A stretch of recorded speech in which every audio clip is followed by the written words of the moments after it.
නින්දට විනයක් තියෙන්න ඕනද? ඔව්, නින්දට විනයක් තියෙන්න ඕනි. අද කතා කරමු නින්දේ විනය ගැන. ඉතින් channel එක ඔයාලට වැදගත් නම් subscribe කරන්න, ලස්සන කමෙන්ට් එකක් පහලින් ලියාගෙන යන්න, යාළුවන්ට බලන්න share කරන්න. නින්ද කියලා කියන්නේ මිනිසාට අත්‍යවශ්‍ය ස්වභාවික දායාදයක්. ඒක තව අතකින් බැලුවොත් එහෙම ලෝකේ තියෙන හොඳම ප්‍රතිකාර ක්‍රමයක් වෙනවා.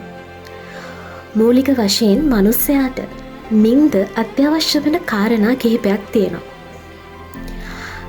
නින්ද අපිට කොච්චර උදව් කරත් නින්දට විනයක් තියෙන්න ඕනි. නින්දට විනයක් නැති වුණොත් අන්න ඒක ඔබේ ජීවිතයට බොහෝ සෙයින් බලපෑම් කරන්න පුළුවන්. ප්‍රධාන වශයෙන් සබාදහමේ නියමයට අනුව මිනිසයාට රාත්‍රිය වෙන් වෙලා තියෙන නිදා ගන්න. මේ ලෝකෙ බිහි වුණු දවසේ ඉඳලා පසුගිය සෑම සියවසයක් දක්වාම මිනිසා කියන සතා සාමාන්‍යයෙන් දිනකට පැය 8-10ක් තරම් කාලයක් නිින්දට වැය කරලා තියෙනවා.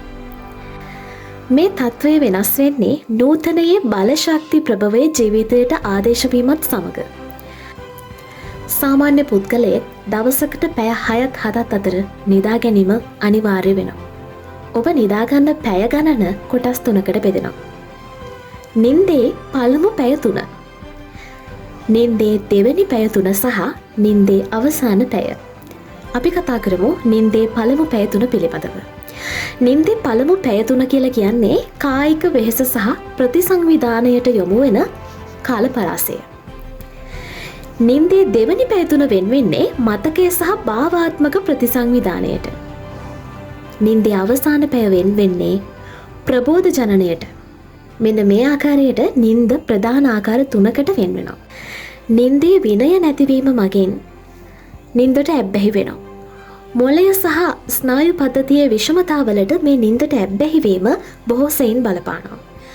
බොහෝ දෙනෙක් දවල් වෙනතුරු නිදා ගන්න පුරුදු වෙලා ඉන්නවා. පැය 6-7ට වැඩිය වැඩිපුර නින්දකට ඇත මිනිස්සු හුරු වෙලා ඉන්නවා.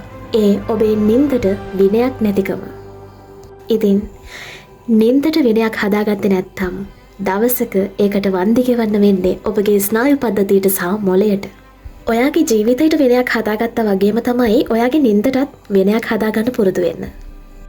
ඔබ විශේෂ අවස්ථාවකදී හෝ රැකියා අවශ්‍යතාවයකදී සඳහා රාත්‍රී නිදිවැරීම හැරුණකොටගෙන සාමාන්‍ය ජීවිතේ නින්ද පිළිබඳව විනයක් ඇති කර ගැනීම ඉතාම වැදගත් වෙනවා.